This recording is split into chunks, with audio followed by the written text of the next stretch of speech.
There's two things I want to find out today. The number one thing is, do I shoot a handheld or an index better? We're going to try to find that out.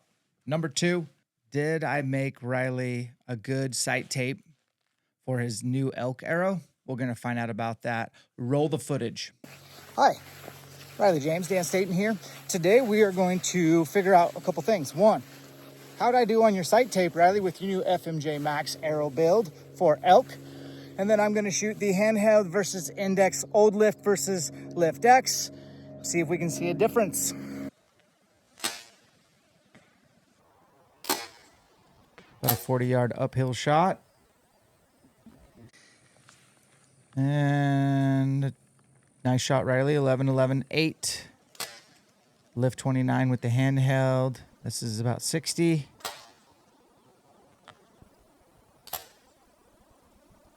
Dot Riley. It's like Riley is an 11, and I got a pair of 8s. So far, shooting like shit.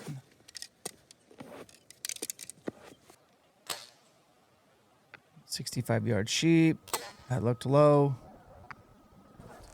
Low.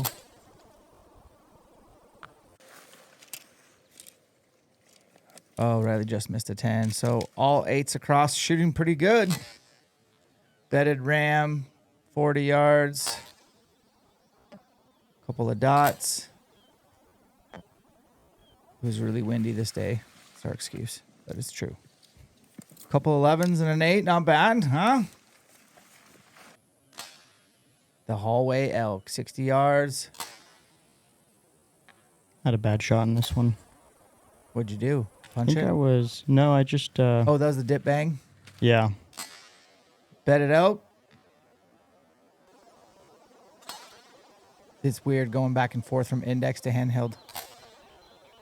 You're using the Scott SS? Yep. It's a good release. We got 10, 8, 11. You're not doing too bad here, bud. That sight tape seems to be pretty good. Yeah, it was pretty spot on. This is 40-something.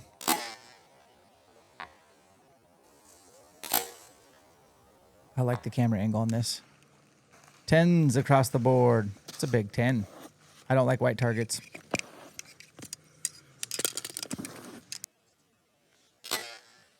"40-yard fox." 11. 11. Maybe an 11. Let's see here. Oh, just missed. That's still good shooting.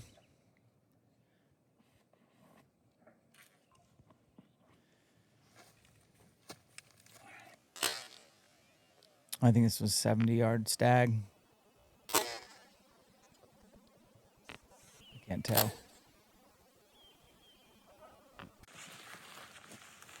8s and a 10.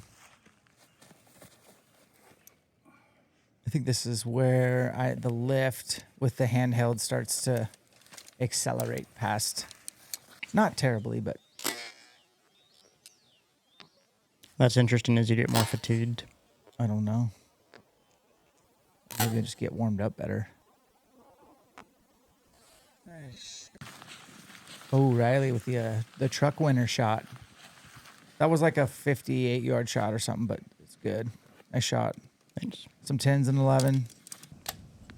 The kneeling is like 33. This was a surprisingly hard shot for me. I don't like kneeling. I usually hit a little low, and the pin movement's more. And obviously it's windy, you can see, but Yeah, with the incline and the wind, I shot pretty far left, I thought. this hillside is not flat. It looks flat on camera, but it is sloping, so you kind of have to cam into the hill a little bit. That target shot out pretty bad, but 10, 8, 10, not bad, Riley. You're doing good, man. I think my sight tape I built for you is decent. Pretty darn good. That's a bad shot. That's a 11. Ooh. It might be a 5. Yeah.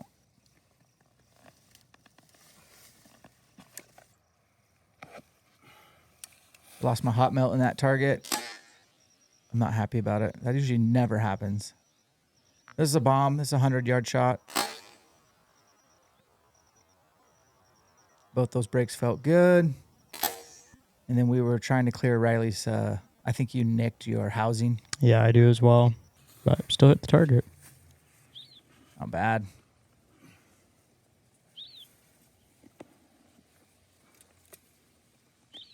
Pretty good shooting, buddy.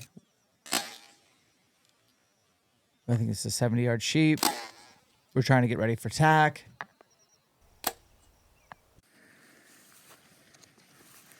Oh, just missed the 10. Final score, 15 targets. Riley with 130. The lift X with the index 140. And the lift with the handheld 150. So I shot straight up. Hit quite a few 11s to make up for, I think, a 5. I can't remember. But what did we learn? I mean, what I learned is I was consistently adding 2 yards after the first 2 or 3 shots. Just noticed I was a little low, and that's because I'm not using my broadheads. But the sight tape was, laser accurate. After that, it was a great. I think making the sight tape for your broadhead at altitude, which is where you're going to be hunting, is going to be smart. Mm-hmm. It does have more drag.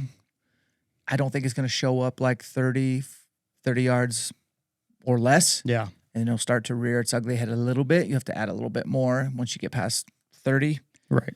But when you put that broadhead on, you don't have to like move your rest up. I just think you should make a sight tape specific to your broadhead. And then right before you leave as well. So like I think you should redo that right before elk season because it may change a little bit, more arrows, more string stretch or cable stretch depending on, your situation. What strings are you running? I just have match strings on right now. Okay. And they've been great so far. For me, I think this was more of a lift, 29.5, which is just one of those bows that's always fit me absolutely perfect. And I did put 70-pound mods on. So I dropped down from 82 pounds to 72 pounds. Okay. And that was there's a lot of volume with that bow when we go shoot a morning round at Montana, then we'll shoot an afternoon and we'll do that 3 days in a row. Yeah. And then plus practice range. So just for volume wise, I'm going to use that bow and it's going to be my, like I've said all along, I'm going to use that bow for my antelope hunt. Probably any whitetail hunt where I'm in a saddle where I need to hook on and just leave it hooked on the D-loop, bear hunting included. Although I did use the index in Alberta, I did use the handheld in Saskatchewan. Probably don't have a lot of, I think I have one mule deer hunt, so I'd probably use that in a mule deer hunt. Anywhere where it's just going to be a longer shot and I have more time and the animal probably won't know or be aware of my presence. Yeah. Whereas in elk hunting, things could happen really, really fast. And I think the index, just keeping it strapped to my wrist, getting hooked on, getting the click fast, pulling through in a real intense moment in 50 yards or less type environment, that thing seems to be pretty good. Yeah. The score reflects that I shoot a handheld better. I don't think it's the bows. I think it's the release aid. I do think I can execute a little bit better with a handheld, but I don't think I execute terribly with the index. That I'm still convinced I want to use that and the Lift X for fall this year for elk, which is great. So what do you guys think? Riley's getting ready for elk season. Dan's getting ready for elk season. Are you getting ready for elk season? We're trying to tinker to figure out what gives us the most confidence. Comment below. What are you doing that gives you the most confidence? Separations in the preparation. Thanks for watching. We'll catch you on the next one.